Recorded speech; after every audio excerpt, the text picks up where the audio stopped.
श्रीपादराजम शरणम प्रपद्ये. अध्याय 49. श्रीपाद प्रभूंचे कर्म विनाशासंबंधी विधान 33 संख्या विशेष. कुरुगड्डीतील श्रीपाद प्रभूंचे कार्यक्रम.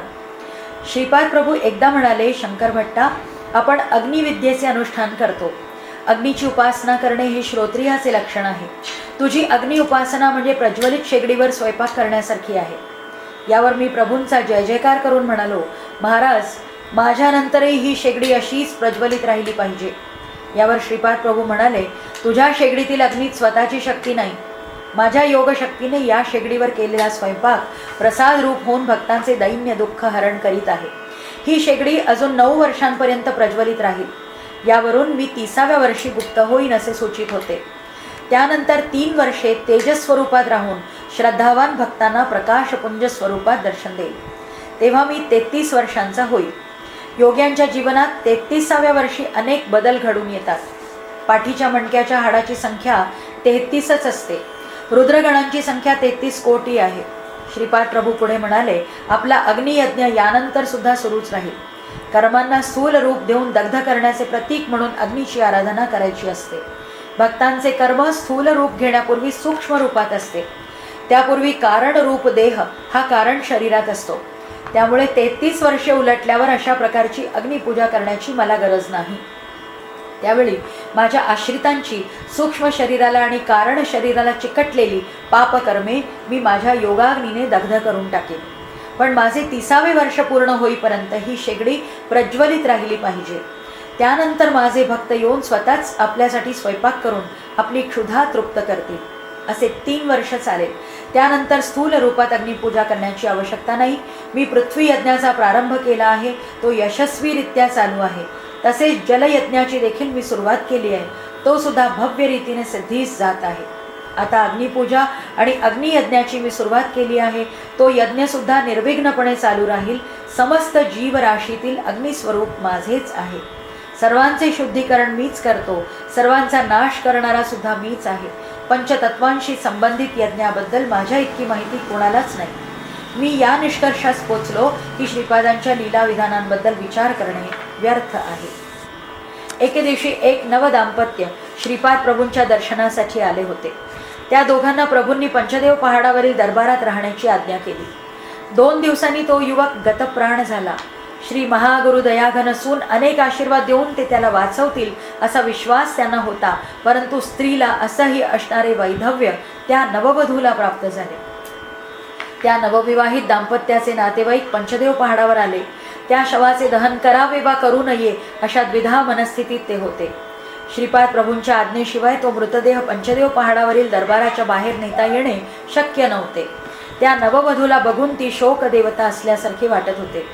श्रीपाद प्रभू दरबारात आले. ती दुर्दैवी नववधू त्यांना शरण गेली. त्यावेळी प्रभू म्हणाले की कर्माचे फळ तर अटळ होते.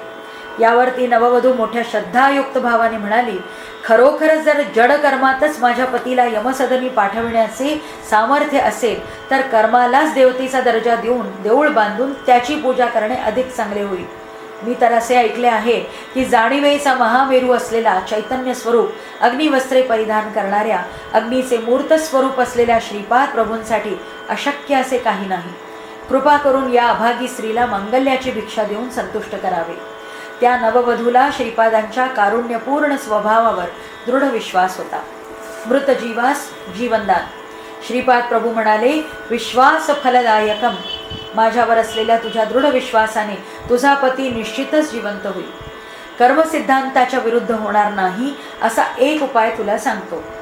तू तुझे मंगळसूत्र विकून त्या पैशातून तुझ्या पतीच्या वजना एवढी जळाऊ लाकडे विकत घेऊन ये. ती लाकडे इथे आणून दे. आम्ही ती लाकडे स्वयंपाकघरातील चुलीत वापरू आणि अन्न शिजवू. जसजशी ती लाकडे जळतील तसतसे तुझे अमांगल्य जळून जाईल. तुझ्या पतीच्या शरीराचेही अमांगल्य जळून त्याची राख होईल. मृत्यूरूप कर्मस्पंदने ती लाकडे आकर्षून जळून जातील आणि त्यावर शिजवलेल्या अन्नामुळे श्राद्धाच्या अन्नाचे सुद्धा अमांगल्य दूर होऊन तुझा पती जिवंत होईल. अशा प्रकारे श्रीपाद प्रभूंनी विविध पापकर्मे लाकडावर आकर्षित करून त्या पद्धतीने लाकडे जाळून कर्मबंध नष्ट करून तिच्या पतीला जिवंत करून शुभ घडवून आणले. दरिद्री ब्राह्मणावर श्रीपाद प्रभूंची विशेष कृपा. एकदा एक अत्यंत गरीब ब्राह्मण श्रीपाद प्रभूंच्या दर्शनासाठी आला. तो परिस्थितीने एवढा गांजला होता की श्रीपाद प्रभूंची कृपादृष्टी न झाल्यास त्याने आत्महत्या करायचे ठरविले होते. श्रीपाद प्रभू पहिल्यांदा तर काही बोलले नाही आणि नंतर त्याचा भाव ओळखून त्यांनी एक जळते लाकूड आणून त्याचा त्या ब्राह्मणाला स्पर्श केला. बराच वेळ ब्राह्मणाने त्या वेदना सहन केल्या. श्रीपाद प्रभू त्याला म्हणाले, अरे ब्राह्मणा, तू तर आत्महत्या करण्यासाठी सिद्ध झाला होतास. मी जर तुझी उपेक्षा केली असती तर तू खरोखरच आत्महत्या केली असतीस. त्या आत्महत्येशी संबंधित सर्व पापकर्मांची स्पंदने या जळत्या लाकडाच्या स्पर्शाने मी नष्ट केली. यापुढे तुला आत्यंतिक दारिद्र्य सहन करावे लागणार नाही. हे थंड झालेले लाकूड घे आणि ते पंचात बांधून काळजीपूर्वक घरी घेऊन जा. त्या ब्राह्मणाने तसेच केले. घरी जाऊन त्या पंचाची गाठ सोडून पाहिले तर काय आश्चर्य, ते लाकूड सोन्याचे झाले होते. अशा प्रकारे त्या दरिद्री ब्राह्मणाचे दारिद्र्य नष्ट झाले. श्रीपाद प्रभू आपल्या अनेक भक्तांच्या पापांचे अत्यंत चमत्कारिक रीतीने अग्नियज्ञ करून दहन करीत असत. काही वेळा ते भक्तांना वांगी किंवा भेंडी अशा विशिष्ट फळभाज्या आणायला सांगत. त्या भाज्यांमध्ये भक्तांच्या पापकर्मांची स्पंदने आकर्षून घेत. अशा प्रकारे त्या भाज्या वापरून केलेली भाजी सर्व भक्तांना आवर्जून खावयास लावत. अशा प्रकारे कर्मबंधनातून ते आपल्या भक्तांना मुक्त करीत असत. एकदा एक ऋतुप्राप्त उपवर कन्या श्रीपाद प्रभूंच्या दर्शनासाठी आली. वयात येऊनही तिचे लग्न कुठेही जमत नव्हते. तिला कुज दोष म्हणजे मंगळाचा दोष असल्याने प्रभूंनी तिला लाल मसूर आणायला सांगितले. ते लाल मसूर स्वयंपाकात वापरण्यात आले. त्या मुलीसह तिच्या सर्व कुटुंबियांनी तो प्रसाद घ्यावा अशी प्रभूंनी सूचना केली. अशा प्रकारे कर्मबंधनातून सुटका होऊन तिचे एका सुयोग्य मुलाबरोबर लग्न ठरले. काही लोकांना श्रीपाद प्रभू गाईचे तूप आणून त्यांच्या दरबारातील स्वयंपाकासाठी देण्यास सांगत, तर काहींना गाईच्या तुपाचे दिवे लावावयास सांगत.